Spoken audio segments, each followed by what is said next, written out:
Hello mga kapuso, ako po si Coach Paulo. Ako naman si Coach Miguel at kami ay mag-token reveal ng ibibigay naming token para sa aming Team Benkada. Let's go. Let's go. At ito yon, walang iba kung hindi ang Benkada Tumbler.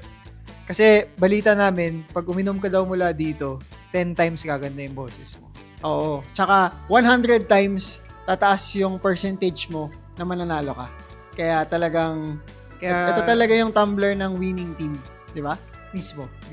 Kaya ito yung napili naming ibigay. Tsaka hindi, seriously, bilang mga singer, mahalaga kasing laging hydrated ang vocal cords. So naisip namin na mahalagang meron silang lalagyan ng tubig para malagyan ng warm water, ng tsaa with honey, para mahalagang okay yun for their voice. Kaya sa ating mga The Voice Kids contestants, stay hydrated.